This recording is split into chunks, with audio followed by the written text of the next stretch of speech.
Well, hi guys, Mark here again, and we're studying, re-examining the end times through these podcasts, and we're using my book, The Threshold of Exile, as sort of the basis for our discussion through the course of these last 45 or so sessions. And as I mentioned in a brief short here last week, that I was going to take a little bit of an excursus, a little side trip here to take a look at some things that I believe are questionably taught in the church regarding the issues of Antichrist and the beast and the man of sin and the end times and some of these things, and see if we can just get our arms around what the Bible's actually saying. Because, and again, I respect those who differ. I don't want to seem arrogant or like a know-it-all. I'm not suggesting I have it all figured out.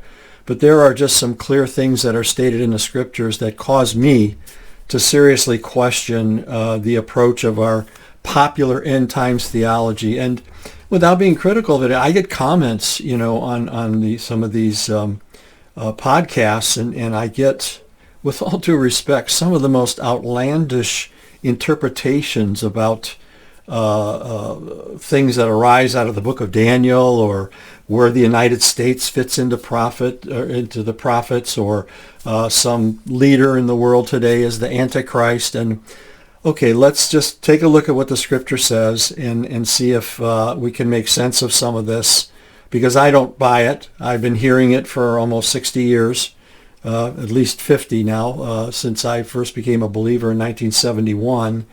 And just frankly, the interpretations keep getting adjusted as time goes on. Things don't materialize. Prophecies that are supposedly about the end times haven't materialized. And so, you got to ask yourself, let's step back and see if we can make sense of what this stuff really means and get out of this sensationalized perspective on the end times. And so we've been going through the book of Revelation. We've studied the Matthew 24. We've studied the Olivet Discourse there, and I tried to show you some historical facts and some linguistic issues in terms of Jesus' manner of speech and how he referred to Old Testament prophetic language in his discussions, and how all of that seems to pertain to the destruction of Jerusalem in 70 A.D.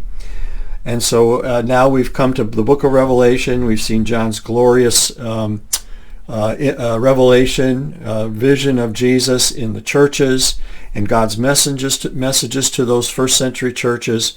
And then we turned our attention to the glorious throne room vision and the Lamb who was about to break the seals. And we referred that back to the book of Daniel, where Daniel is told to seal up the book because it didn't pertain to his time.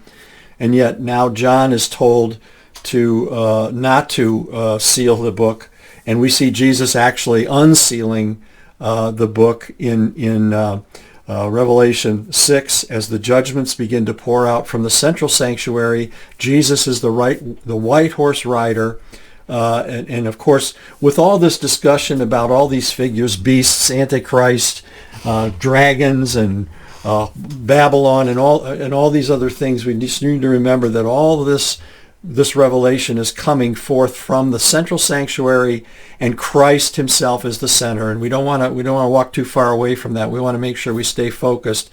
But we do know that there are all figures in this great book of Revelation that need to be understood, and so we're spending a little time to try to sort that out.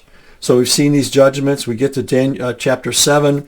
And we see that there's a remnant being sealed, and the angels are holding back the four winds not of the earth. It's from the land. The Greek word gay can probably very often be translated land. And so these four winds are being held back. What an interesting contrast, because in Daniel 7, which we're going to look at, by the way, over the course of these discussions, that we see in Daniel 7:2, that Daniel sees that great vision of the four beasts coming up, and he says that they're coming up out of the sea. And he mentions that the four winds of heaven in verse 2 were stirring up the great sea, and the four great beasts were coming up from the sea, different from one another. And Daniel, we'll see the context as we look into Daniel. And Daniel's actually dealing with this whole era we call the times of the Gentiles, which began with Babylon, when Babylon conquered Israel, and Israel remained pretty much in subjection to Gentile empires up until the time of Jesus. And so we see the four winds that are being stirred up, and the beasts are rising. They're not being held back. This is a time of the Gentiles, the season of the Gentiles, where these rulers would begin to have the central place in the civilized world and rule over God's people. But then in 7:1 we saw that they're holding them back now. They're not going to let them come because God is in the middle of something here in Revelation 7. It's his first century remnant, okay, that is coming to know Jesus. That is the center core of his purpose for that day in the before the end of the age, which would occur in 70 A.D. Chapters 8 and 9, we actually begin to see the couple of phases of the Roman invasion we saw, and I apologize if I'm repeating some of this, but we need to go over it again and again for it to sink in, and some of you may be looking at this for the first time. John said that these things must shortly come to pass, and we saw evidence early on here that this was all occurring before the fall of Jerusalem. This late date idea, where this all was seen in 95 or 96 A.D., I don't think it holds water when you look at the context itself of the book of Revelation. John says it's about to come to pass, and so. In 8 and 9, we actually see very interesting perspectives on the Roman invasion, and there's two phases, and we don't get into the whole infrastructure of Rome in these chapters. We see first Vespasian, who we see the 1/3 of the land being conquered, and this reflects Vespasian, the Roman general, the beginning of the invasion and his attack on the north. This is what's historically understood as the northern or Galilean campaign of Vespasian, which he continues until Nero's death in 68 A.D. And so at that point, the war is suspended. But then in 9, we see the locust invasion and the angels of the Euphrates being released, and the 200 million, which is not 200 people or 200 horses. It's simply the hordes of demonic spirits that are about to descend on Jerusalem. And that will be led by Titus, okay? And he's the one who ultimately destroys Jerusalem. John refers to him as the destroyer. So we see chapter 8 and chapter 9, Vespasian's campaign, and then Titus's campaign. But that's all we're given about the Roman Empire, because that's going to come into view in 13, 14, 15, 16, and 17. We're going to see more clearly how the Roman Empire, that infrastructure, the political infrastructure of Rome, is actually going to be seen in those chapters in the person of the beast. And so by the time we get to chapter 10, we're being told that there is no more delay. The time has come now for all this to be finalized. Jerusalem is going to be destroyed. There's no more time to delay. And then in chapter 11, of course, the temple is assessed both for preservation and judgment. And John speaks of the holy city being trampled under by the Gentiles for 3.5 years. That, of course, is the length of the Jewish-Roman War, was 3.5 years. Of course, from when theologically everything ended at 70 A.D. when the temple was destroyed. But the war itself, actually, there was mopping up operations that occurred for the next 3 years, and ending with the tragic event at Masada. But we see now that there are two factions. Something is being judged, which is the outer court. Something is being preserved, which is the inner court, the priestly people who are the kingdom of priests. They're kings and priests, and I encourage you to go back and take a look at that in the previous podcasts. We can't go into detail with that all over again today. But then, so this temple is, and I think this is a critical juncture in Revelation, because it's actually the end of the first half of the book and John's first series of visions. And we affirmed that the temple itself had to be standing. This had to be the physical temple in Jerusalem in the first century. And I suggested that because in Ezekiel, when Ezekiel saw his vision of the city in chapter 40 of his prophecy, the angel does the measurement. And then later on in Revelation, when John sees the vision of the New Jerusalem, it's a visionary structure. The angel does the measurement. But in contrast to that, John is told to measure the temple. And I suggested to you that the visionary temples and structures would have to be measured by an angel, because a visionary structure can't be measured by a human being. But in John's case, he is told to actually make this assessment. And again, we don't know exactly how that was done, but we know that John was commanded. And in order for John to make that assessment and measurement, it had to be physically standing. It had to be a structure that was standing there in his time. Okay, and so that's a powerful evidence internally within Revelation that in fact that this was done before the temple fell in 70 AD. Then we come to chapter 12. We're opening into a new set of visions. We see the woman, the heavenly Jerusalem, both as the heavenly mother of the church as well as the earthly church fleeing Jerusalem into the wilderness. And we saw parallels to the Old Testament of Israel fleeing Egypt. We're told in Revelation 11 that the city, the great city Jerusalem, where the Lord was crucified, is spiritually called Sodom in Egypt. Sodom refers to its destruction by the Lord by fire, and then its allusion to to Egypt is the place from which the people of God fled from bondage. Okay, and so we see both this heavenly being, and then we also see this earthly expression. And of course, the child that she's bearing, giving birth to, is Jesus himself. We don't see any images of his death, because this one to whom she is giving birth is the firstborn of the dead, the firstborn of the resurrection community. And so we only see him ascending directly into heaven because he's the firstborn of the resurrection. So this is, much of what we've seen so far. I hope you didn't mind that little review, because I think it's helpful just to step back for a few minutes and determine, where we've been. So I've stated to you last time that I hope that we could now look at the true nature of Antichrist, the dragon, the theater of conflict in Revelation, the identities and the fates of the beasts, and from the sea and from the land, as well as the whore of Babylon, and try to look at alternatives to some of the popular things that are being stated. These things happened two millennia ago. And they're somehow, the way they're taught today, it's like we've stripped completely the New Testament of its biblical context, its historical context, its linguistic context, and catapulted these historical events into the future.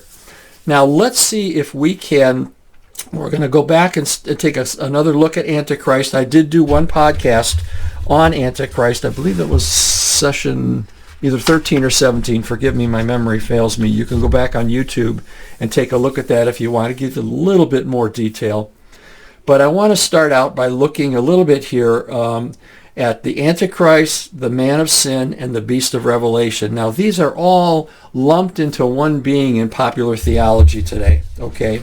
And I want to suggest that nothing could be farther from the truth, that there's no connection, no relationship in the Bible between these three biblical figures, okay? Now, first thing we need to understand, let's just start with the Antichrist and the beast. The Antichrist and the beast assaulted the church in two different ways. The man of sin that Paul speaks of in 2 Thessalonians arose in a purely Jewish context in the temple and in the rebellion. Now, John's description of Antichrist, which we're going to look at in 1 John chapters 2 and 4, John's description is one of a deceiving spirit already having been manifested in his own time, and it seduces many to leave the church by means of heresy. That is Antichrist. And as I said, this is but one of two types of assault on the church. Antichrist brings heresy. The beast brings persecution. Okay, let's take a look at that. Let's see if we can unpack that a little bit today. First of all, the Antichrist is the influence of heresy. Now, I think we should take the time to read in 1 John chapter 2 and chapter 4. We're going to read a few verses here, see if it can help us out. Because the influence of Antichrist is purely heresy. It is not a persecuting force. John chapters 2 and 4, the only explicit descriptions of Antichrist are seen in John chapters 2 and 4. It's the only place we're explicitly told who Antichrist or what Antichrist is and what this deceiving force does. And I'm going to suggest it was in John's time and probably has been to some extent throughout the church, a deceiving, lying, seductive spiritual influence that comes from the church and seeks to draw people out, okay, to heresy of different forms. Okay, so let's take there are 4 verses, 5 occurrences of the word Antichrist. Now let's do a little reading first, okay? Let's start with John 2, and we're going to read from verses 18 to 27. We're going to read together so that we can see this in context, not just pick and choose a verse. Verse 17, John says that the world's passing away and also its lust, but the one who does the will of God lives forever. And then he goes on to say, children, it's the last hour. Now, when he says that, he's not talking about the end of the world. He's saying it is the last hour. This is late in the end of the Jewish age. Okay, the fall of Jerusalem is coming. It is near the end of the age. Jesus never talked about the end of the world. He talked about the end of the age, and the apostles understood that. And John is saying it is the last hour. Everything is starting to fall into place for this great time of the Olam Haza, which was their age. The Jews understood it as their age, to the Olam Haba, the age to come, which was to be the age of Messiah. And he says, children, it is the last hour, and just as you heard that Antichrist is coming, even now many Antichrists have appeared. From this we know that it is the last hour. John's saying, it's here, therefore this must be the last hour. Jesus talked about false prophets and false Christ coming toward the end of the age, but John is speaking of his own time. This is 2 millennia ago, 2,000 years ago that John is saying these things. Now watch this. He says, even now many antichrists have appeared. From this we know that it is the last hour. They went out from us, but were not really of us. For if they had been of us, they would have remained with us, but they went out that it would be shown that they are all not of us. But you have an anointing from the Holy One, and you all know. I have not written to you because you do not know the truth, but because you know it, and because no lie is of the truth. Who is the liar? Verse 22. Who is the liar but the one who denies that Jesus is the Christ? This is the Antichrist. This is the Antichrist, the one who denies the Father and the Son. Now let's just take this a little farther. Whoever denies the Son does not have the Father. Whoever confesses the Son has the Father also. As for you, let that remain in you, abide in you, which you heard from the beginning. If what you heard from the beginning abides or remains in you, you will abide in the Son and the Father. So John is telling us in these 3 mentions here of Antichrist that it is a deceiving spirit. Now we're going to summarize all this in just a minute, but I want to get through the reading. All right, now let's go to 1 John chapter 4. And here we're going to get the last mentions here of Antichrist. He says, Beloved, do not believe every spirit, but test the spirits, whether they are from God, because many false prophets have gone out into the world. By this you know the Spirit of God. Every spirit that confesses that Jesus Christ has come in the flesh is from God. Every spirit that does not confess Jesus is not from God. This is the spirit of the Antichrist, from which you have heard that it is coming, and now it is already in the world. You are from God, little children, and have overcome them, because greater is he that is in you than it is in the world. They are from the world. Therefore they speak as from the world, and the world listens to them. We are from God. He who knows God listens to us. He who is not from God does not listen to us. By this we know the spirit of truth and the spirit of error. And one final text is actually in the second letter of John. Sorry, I misspoke a little bit earlier. The second letter of John. He says in verse 7, For many deceivers have gone out into the world, those who do not acknowledge Jesus Christ as coming in the flesh. This is the deceiver and the Antichrist. Watch yourselves that you do not lose what we have accomplished, but that you may receive full reward. So John's giving us in these 5 verses, 1st and 2nd John, and again, I apologize, I almost neglected there the 2nd John reference. He tells us that the Antichrist is not a person, but it is a spiritual influence. And when he speaks of it, he's telling us that it is a collective, okay? He's saying this is a collective. They went out from us. They were influenced, okay? And it is a spiritual influence that is coming out from the church, that it was already manifesting in the waning hours of the Old Covenant age.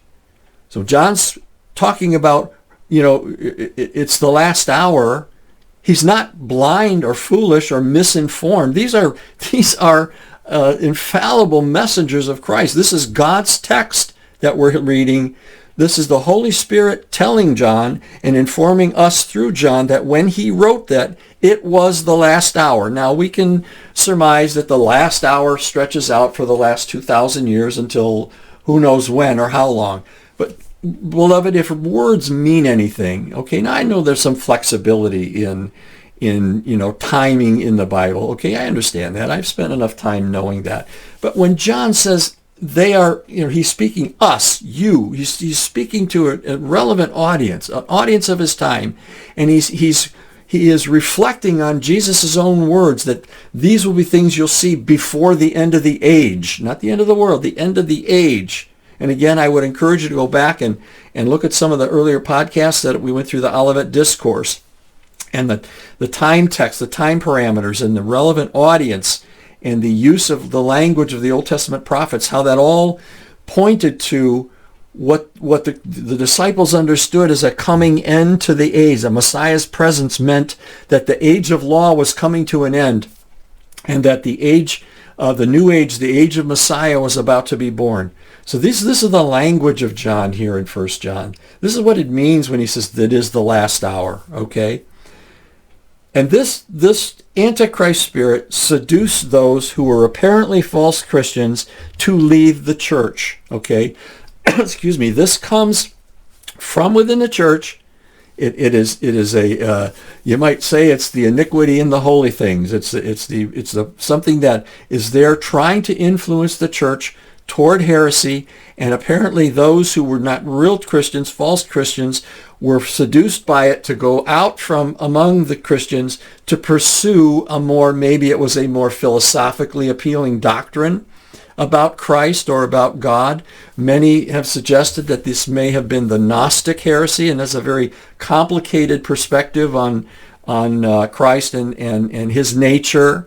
And John addresses some of that, when he says that he didn't come in the flesh. They say he didn't come in the flesh, and I really can't get into the Gnostic beliefs, but some of these things, there are hints that John may have been referring largely to about the idea of Gnosticism that was seeking to destroy the churches from within. So they're deceived into believing a more philosophically attractive doctrine of Christ, and they promoted heresy, and it's especially about the person and work of the Lord Jesus. Whoever confesses that does not confess that Jesus Christ is come in the flesh. See, so this is all about God becoming man and the redemptive work of Christ, and all this is being distorted to draw people out to something other than the church, and John is telling him, you have the apostolic doctrine that we've been taught from me and from other apostles about who Jesus is and the redemptive work and what his nature is, and that this is very God having become man in the person of Jesus Christ. Now, before we close up here, let's take a moment to look and ask ourselves about the beast and the man of sin and see, does this profile of Antichrist even remotely fit the way the beast and the man of sin are being described in the Bible? So number one, neither beast of Revelation fits John's profile in 1st and 2nd John. The sea beast, which is mentioned first in Revelation 13, is clearly an imperial leader or nation. And I think by now many of you would know that sometimes when the Bible speaks of a beast or a person, it can be the individual or it can be the nation. Pharaoh, God Bible speaks about Pharaoh, it could be the whole nation of Egypt. Just like in here in Revelation 13 and 17, I suggest to you that the leader can be, the beast can be an individual emperor, or it can be the entity of Rome. And again, we'll look a little more closely at that as we get into Daniel and the later parts of Revelation, where we focus in on the beast. But that is an external force. This is what I mentioned to you, that this is the profile of these beast, as well as the land beast, not the earth beast, not the beast from the earth. It's the beast from the land. It arises out of Israel, and it is a movement within Israel that promotes the empire, probably the Sadducees, and again, we'll talk more about that. But my point of this, and just this brief note about the beast, nothing in 1 John about Antichrist fits this profile, or nothing in the beast profile that we see in Revelation 13 and beyond fits what John is saying about Antichrist. Neither of these beasts are an influence that's trying to take people out of the church. In 13 and 17, the sea beast is an imperial leader and a nation, a persecuting force. The land beast is a movement that's promoting empire, okay? It's not something that arises within the church. It's something that has arisen in the land of Israel that promotes allegiance to Rome, okay? But in this case, it's a different form of invasion, okay, if you will. The invasion of Antichrist is one of heresy, promoting heresy, biblical theological heresy.